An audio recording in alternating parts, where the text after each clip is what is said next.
She wasn't a queen. She wasn't royal. And she was never meant to be part of the British monarchy.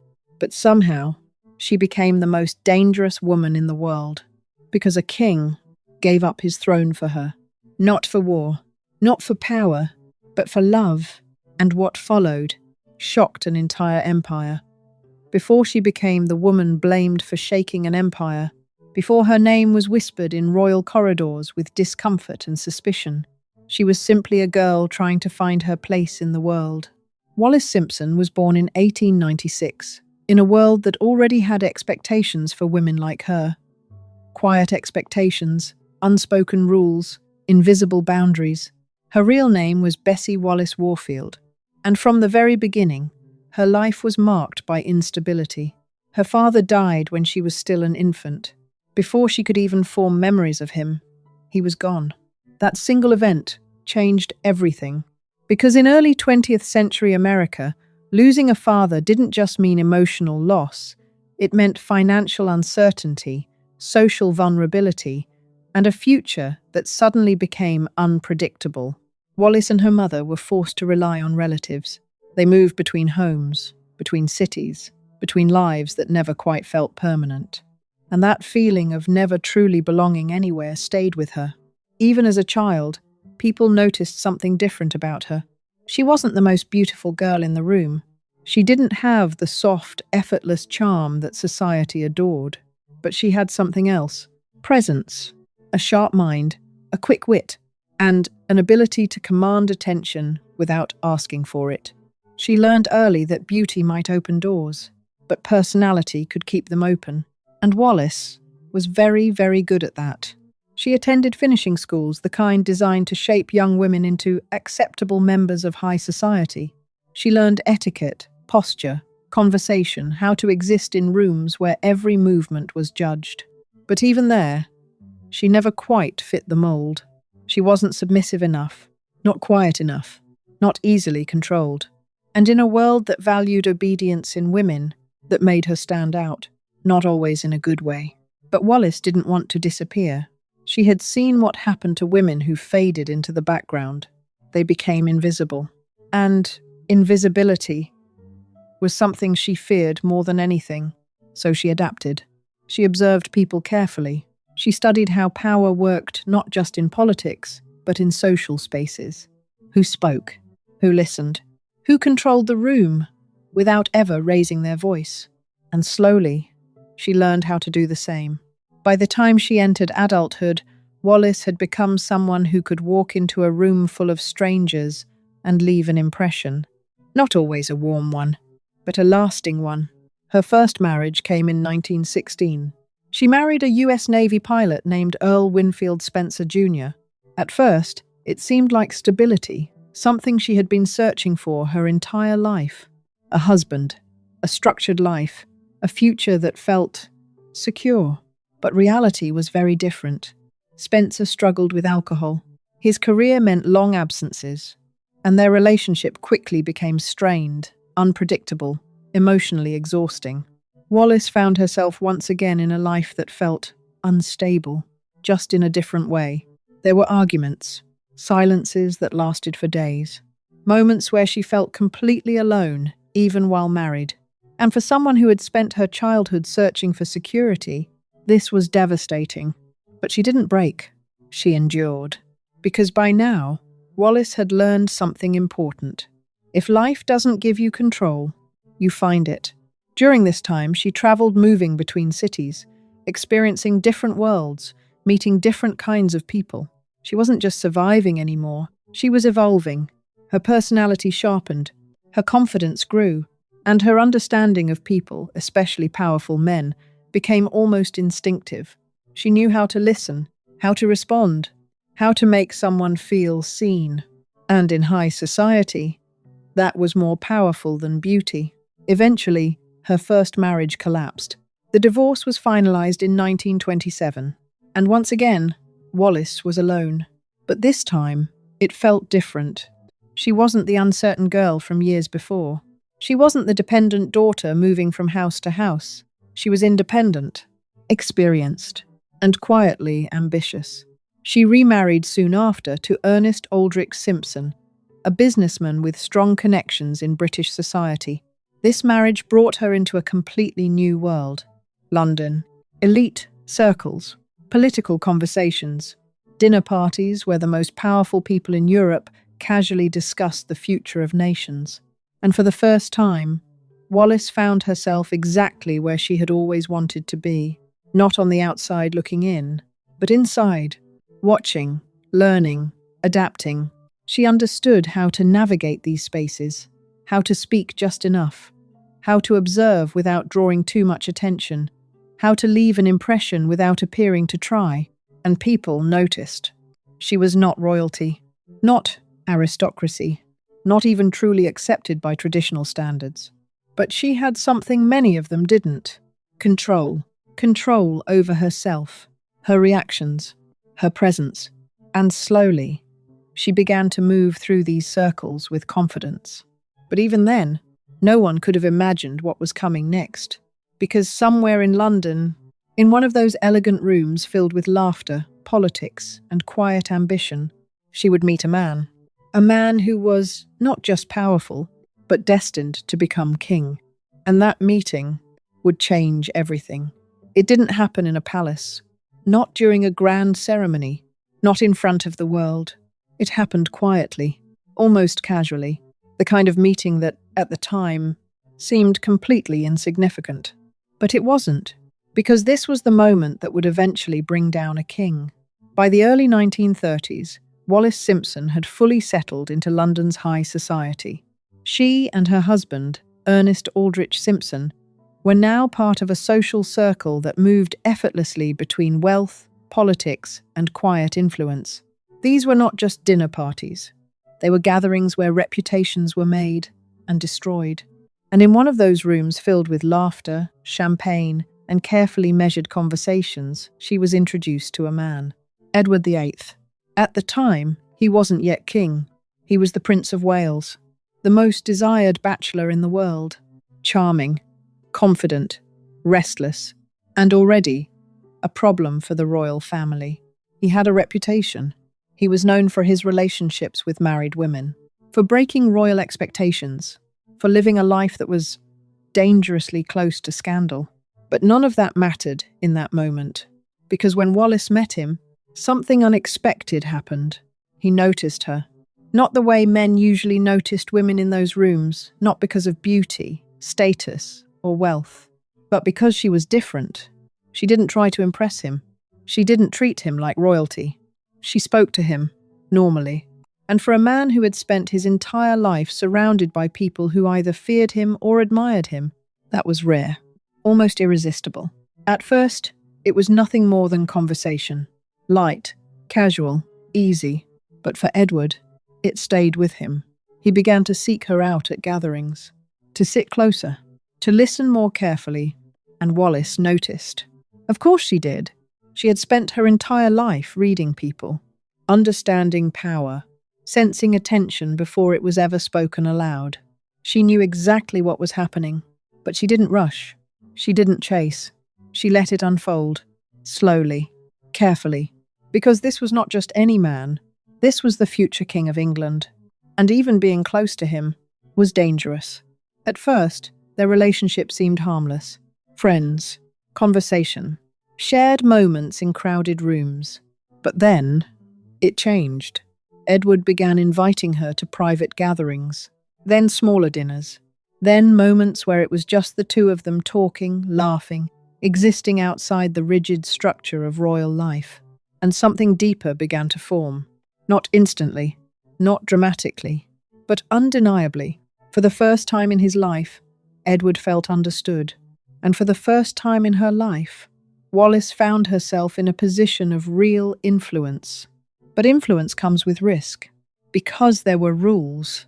Unspoken, but absolute. A royal heir could not be involved with a married woman, especially not one like Wallis. American, divorced once already. Not aristocratic.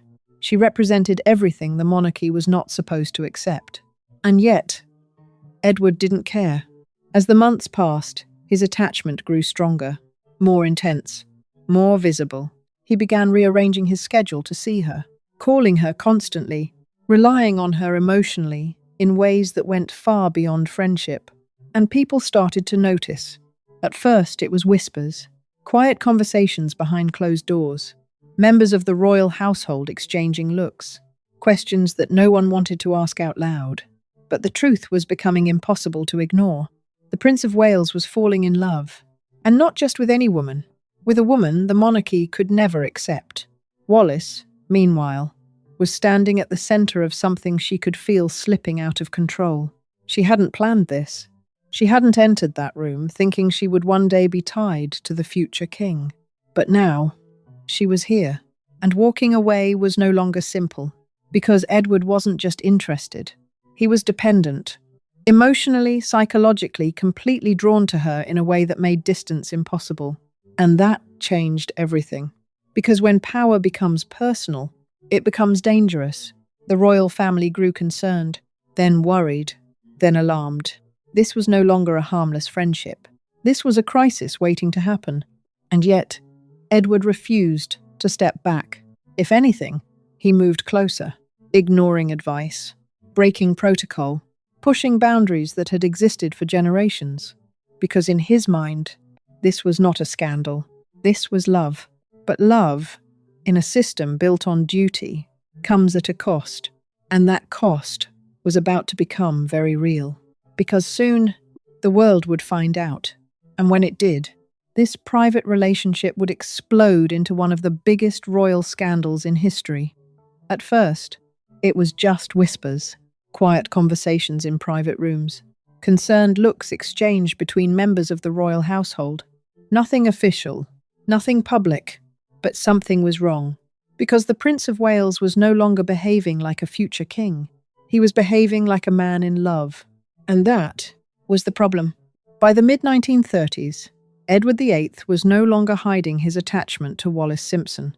He took her everywhere, private dinners, social gatherings, even events where her presence raised quiet questions. And each time she appeared, the room changed. People noticed, not just the fact that she was there, but the way he looked at her, the way he listened to her, the way his entire demeanor shifted when she spoke. This was not subtle. This was not temporary.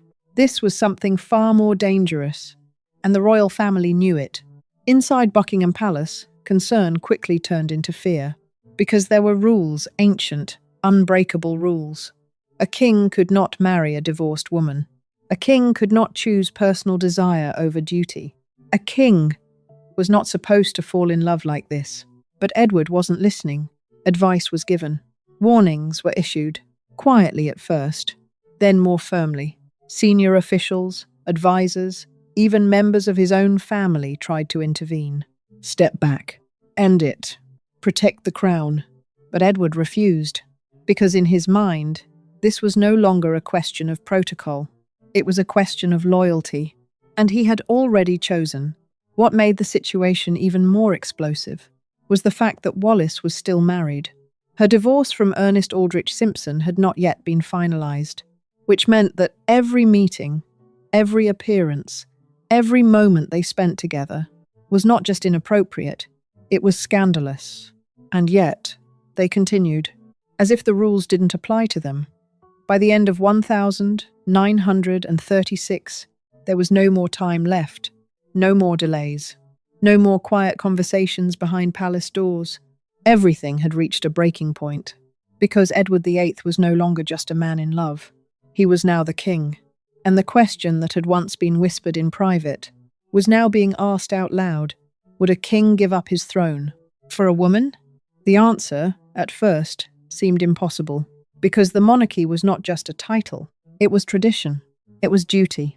It was the foundation of an empire that stretched across the world. A king did not choose himself. A king chose the crown. But Edward was not like other kings. From the very beginning of his reign, there had been tension. He resisted control. He questioned expectations. He challenged the quiet, rigid structure that had defined monarchy for generations. And now, he was being asked to make a choice that no monarch had ever faced in quite the same way. End the relationship, or lose the crown. There was no middle ground, no compromise, because the issue was no longer just personal. It was political, religious, national. The Church of England refused to accept the marriage. The government refused to support it. The royal family was firmly against it. And the public? They were divided. Some saw it as a love story. Others saw it as a betrayal. But inside the palace, this was not a story. This was a crisis. Meetings stretched late into the night. Advisors laid out every possible consequence. Prime Minister Stanley Baldwin made it clear the monarchy could not survive this. If Edward married Wallis Simpson, he would not remain king. And still, he refused to walk away. Because to him, this was not about politics. It was about something far more personal. For the first time in his life, Edward felt in control of his own choices. And he was not ready to give that up. Even for the crown, behind the scenes, the pressure intensified. Wallis became the center of everything. Blamed, analyzed, criticized in ways that were relentless and unforgiving. She was called manipulative, accused of ambition, portrayed as the woman who was pulling a king away from his duty. And yet, very few people understood what was actually happening. Because while the world saw her as the cause, Edward saw her as the only person who truly understood him. And that made the decision even harder. As the situation escalated, something unexpected happened. Wallis tried to step away.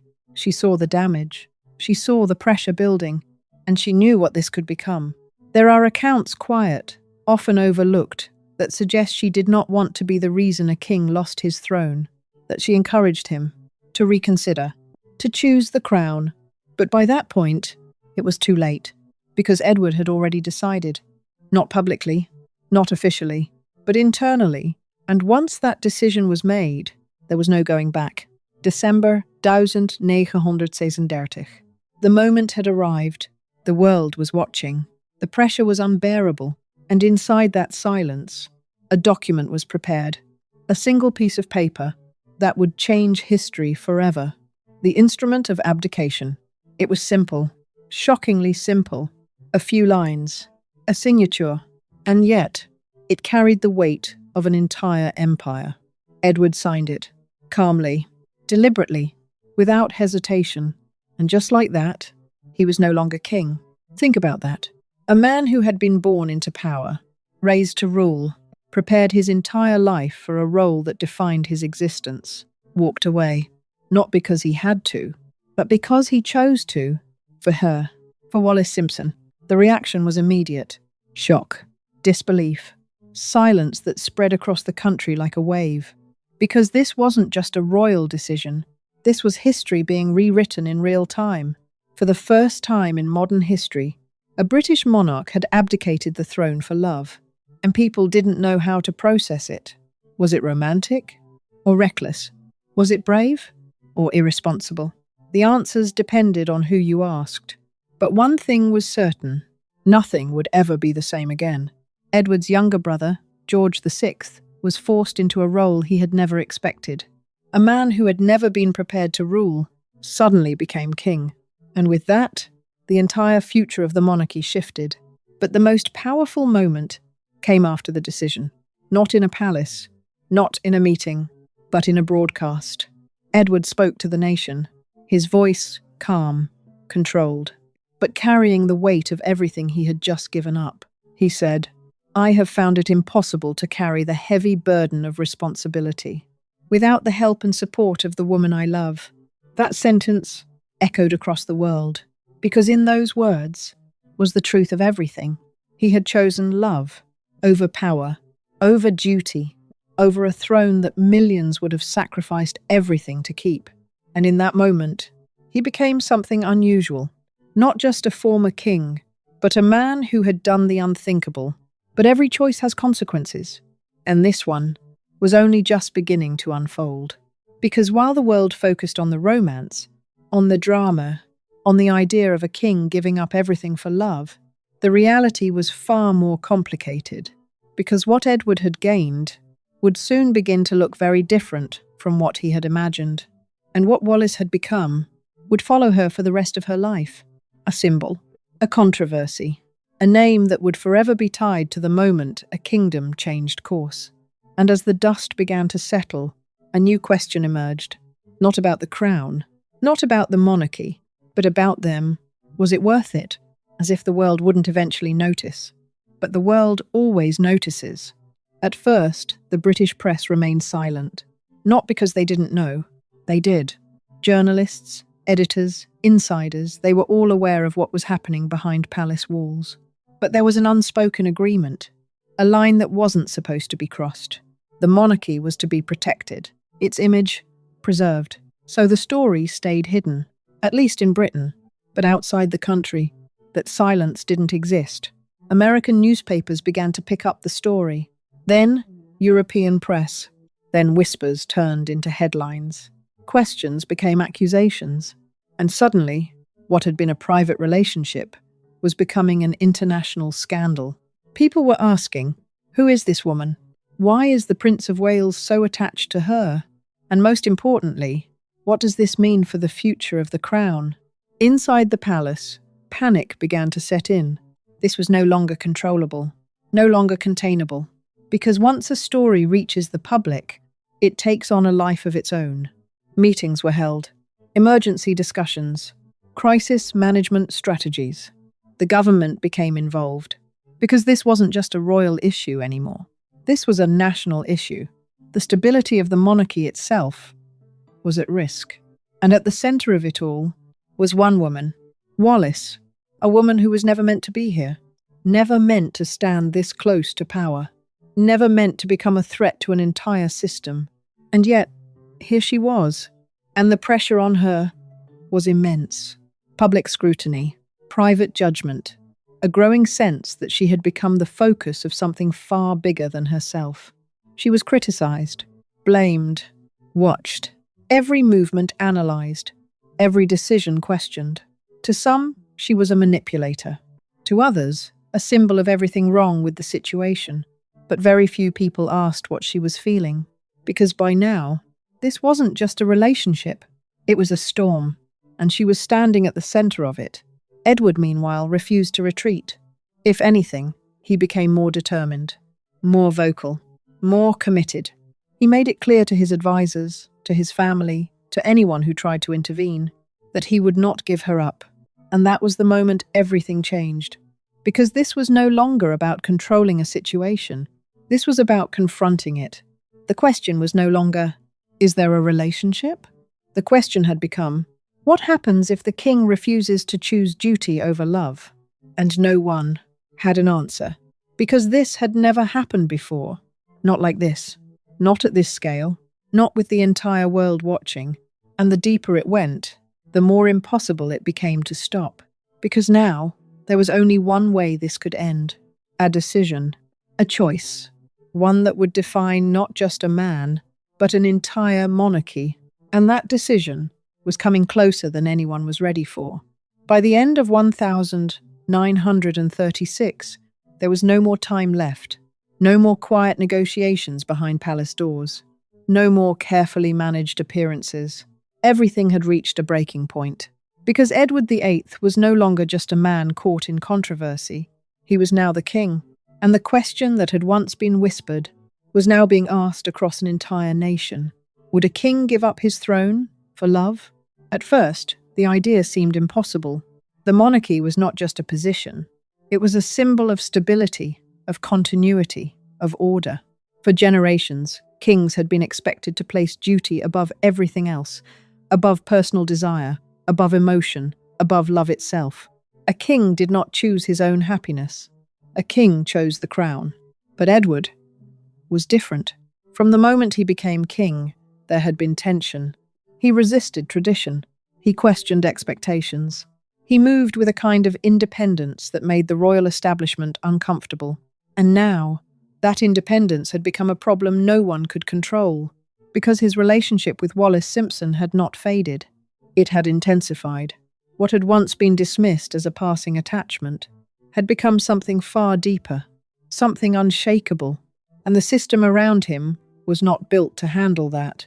Behind the scenes, pressure was mounting. The government had become directly involved.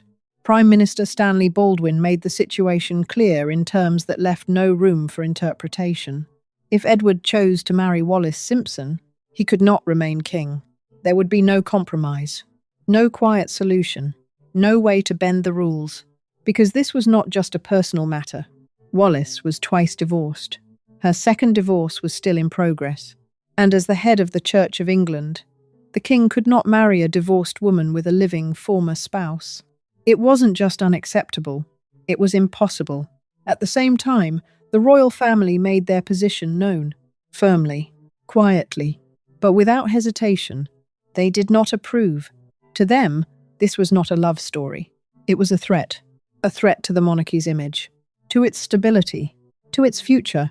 And as the days passed, the situation became more intense. Meetings stretched late into the night. Advisors laid out consequences in precise, unforgiving detail. Public opinion was uncertain. The British press had remained largely silent. But that silence was fragile. Abroad, the story had already begun to spread. American newspapers were publishing headlines. European journalists were asking questions. The truth was no longer contained. And once it reached Britain, there would be no way to control the reaction. Inside the palace, there was a growing realization. This could not continue. A decision had to be made. Edward was presented with a choice. Simple in words, impossible in reality. End the relationship, or give up the crown. There was no third option, no hidden path, no negotiation. Just a line that could not be crossed. And for a brief moment, it seemed as though he might choose duty, that he might step back, distance himself, do what every king before him had done. But that moment passed, because Edward had already changed. This was no longer about expectation. It was about identity. For the first time in his life, he was making a decision that was entirely his own, and he was not willing to surrender it, even for the throne. As the pressure intensified, something unexpected happened. Wallis began to withdraw. She saw what was happening. The tension, the scrutiny, the weight of what this decision would mean.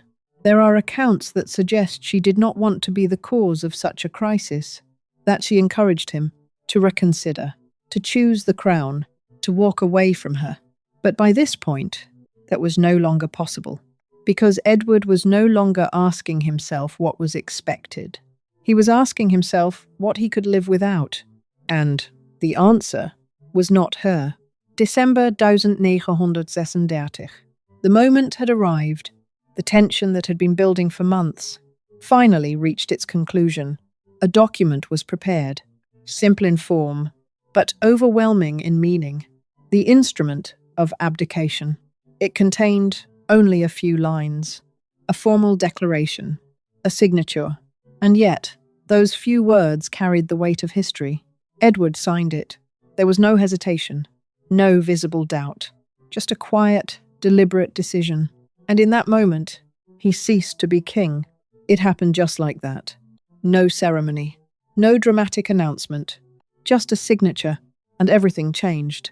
For the first time in modern British history, a monarch had voluntarily given up the throne, not because of war, not because of political collapse, but because of love. The reaction was immediate. Shock spread across the country. People struggled to understand what had happened. Some were stunned, others were quietly moved, and many were deeply unsettled, because this was not how things were supposed to work. The monarchy was meant to be stable, predictable, unchanging, and yet, in a single moment, that illusion had been broken. Edward's younger brother, George VI, was thrust into a role he had never expected to take. A man who had spent his life in the background now stood at the center of the monarchy, unprepared, reluctant, but with no choice. And with that, the direction of the royal family changed completely. But the most powerful moment came not from the act itself, but from what followed. Edward addressed the nation, his voice calm, measured, controlled. But beneath that control, there was something deeper, something final. He spoke words that would be remembered for generations. I have found it impossible to carry the heavy burden of responsibility without the help and support of the woman I love.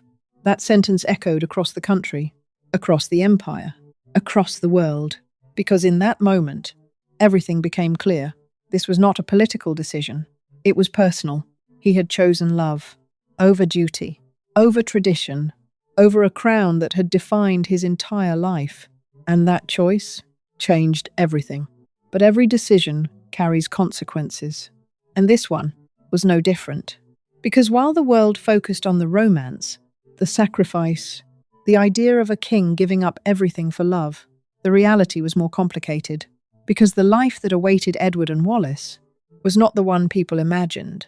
There would be no throne, no power, no role within the monarchy, only distance, and a future that was uncertain and increasingly isolated. But in that moment, none of that mattered, because the decision had already been made. The crown had been set aside, and the path forward could not be undone. And as the world tried to understand what had happened, a quiet question began to emerge, not about the monarchy, not about tradition, but about something far more human. Was it worth it? For a moment, it seemed like a love story. A king who gave up everything, a woman he refused to leave behind, a choice that defied tradition and shocked the world. But once the headlines faded, once the noise of the abdication settled, reality began to set in, and it was nothing like the story people imagined. After giving up the throne, Edward VIII was no longer king. He was given a new title, the Duke of Windsor. It sounded grand, respectable, almost royal. But in truth, it was something else, a step down, a quiet removal from the center of power. And with that title came something far more significant: distance. He was no longer part of the monarchy in the way he had once been. No official role, no real influence, no place in the system he had been born to lead. And for a man who had spent his entire life preparing to be king, that absence was impossible to ignore. But he wasn't alone, because now he had her, Wallis Simpson, the woman he had chosen over everything else, the woman for whom he had given up the crown.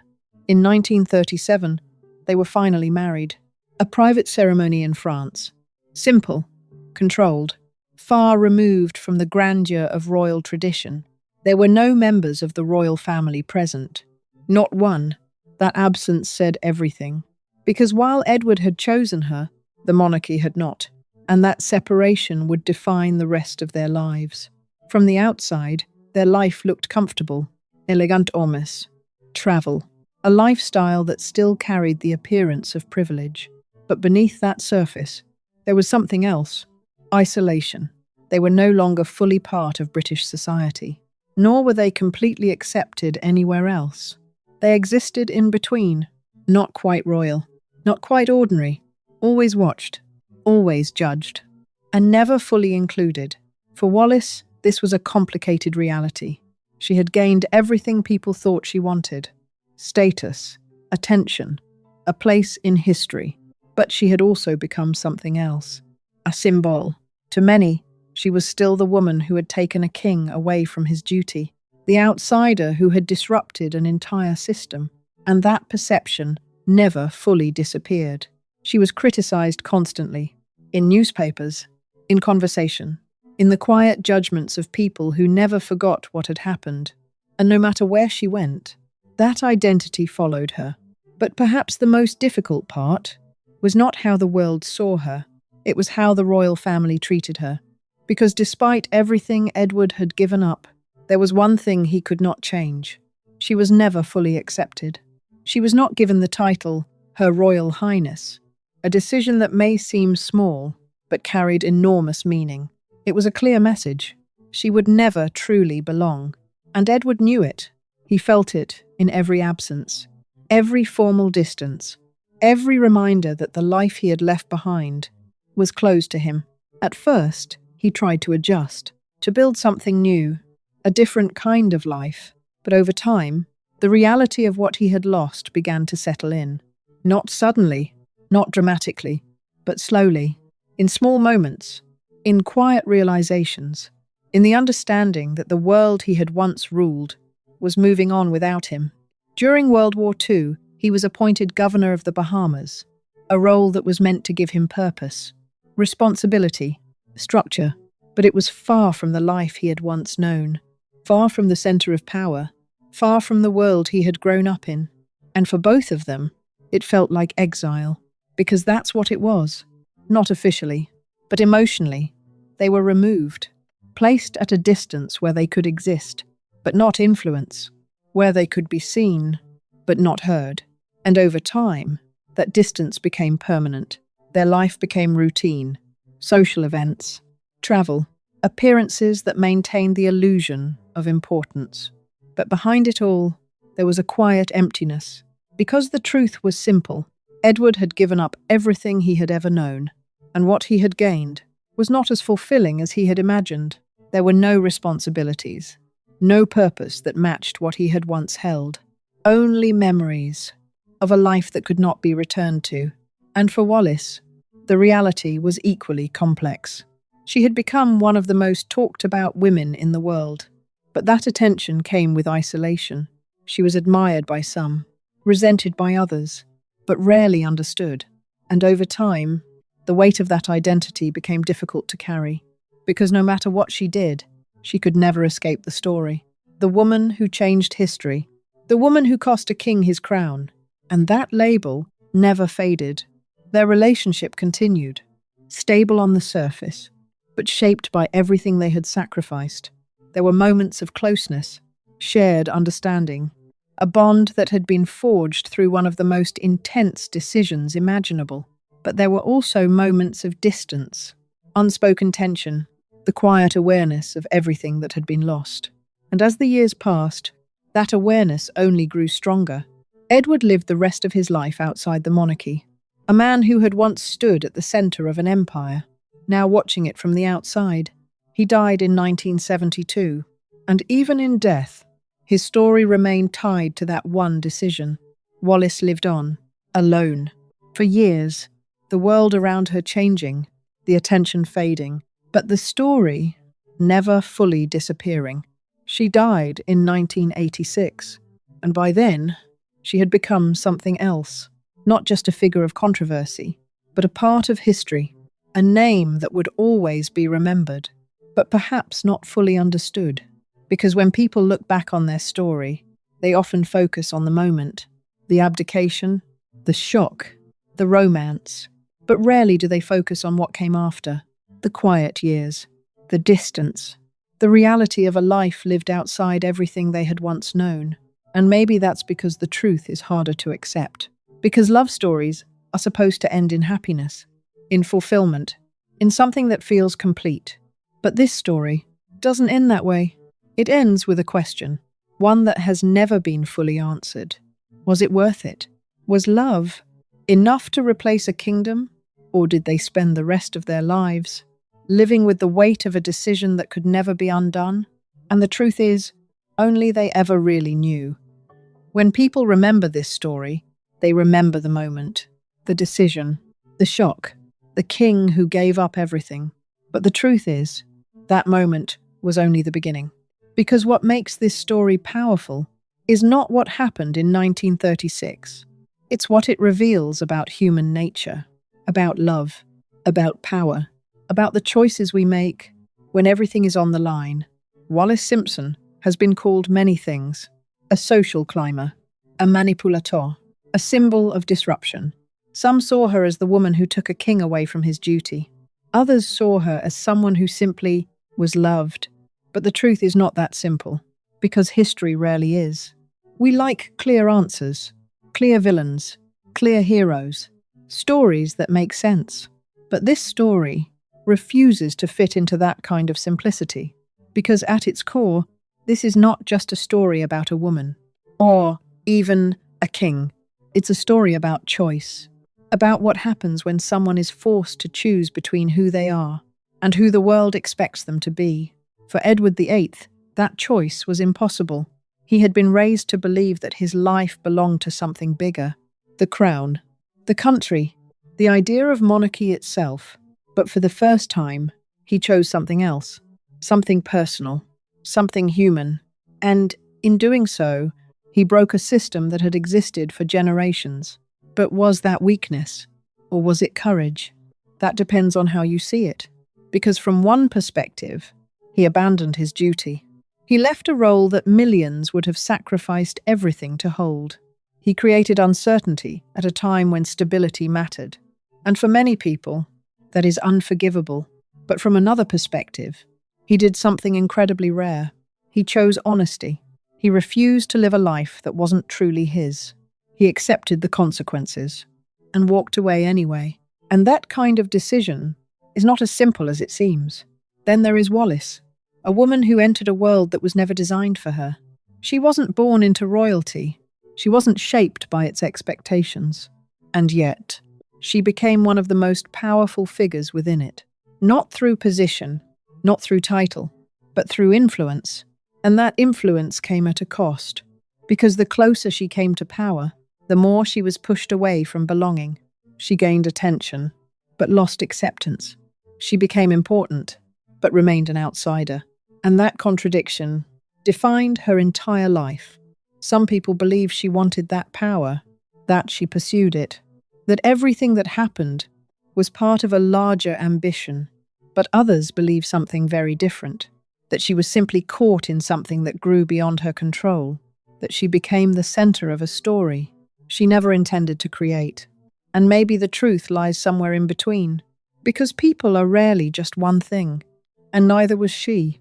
What makes this story so enduring is not just what happened, but what it represents. Because even today, it raises questions that don't have easy answers. What matters more, duty or happiness? Is it right to sacrifice personal truth for the sake of expectation? Or is it more honest to choose your own path, even if it comes at a cost? And perhaps the most difficult question of all, is love enough? Enough to replace everything else? Enough to justify a decision that changes the course of history? For Edward, the answer was yes. He believed it completely. But belief and reality are not always the same. Because the life that followed was not a fairy tale. It was quieter, more complicated, and in many ways, more isolating than anyone expected. And yet, he never reversed his decision. He never expressed regret in the way people might expect. Which raises another question. Did he truly find what he was looking for? Or did he simply accept the consequences? Because there was no other choice? For Wallis, the answer may have been even more complex. Because while Edward chose her, the world did not. She carried the weight of that decision for the rest of her life. Every headline, every judgment, every whisper that followed her name. And even as time passed, that weight never fully disappeared. But perhaps the most powerful part of this story is how it forces us to reflect on ourselves. Because at some level, we all face choices. Not always as dramatic, not always as public, but still significant. Moments where we have to decide between what is expected and what feels true, between stability and authenticity, between safety and something uncertain. And those choices define us, just as they defined them. That's why this story still matters. Not because of the crown, not because of the scandal, but because of what it reveals. That even at the highest levels of power, people are still human, still conflicted, still searching for something that feels real. And sometimes they make decisions that change everything, not because they are certain, but because they believe. And belief can be powerful, but it can also be costly. So now, I want to ask you something, not about history, not about the monarchy, but about the choice itself. Do you think Edward made the right decision? Was giving up the throne for love an act of courage? Or was it a mistake that cost him everything? And what about Wallis? Do you see her as the woman who changed history? Or the woman who was blamed for it? There's no single correct answer. And that's what makes this story so powerful. Because even today, it continues to divide people, to challenge assumptions, to force us to think about what we would do in the same situation. And maybe that's the real legacy of this story. Not the abdication, not the scandal, but the question it leaves behind. What would you choose?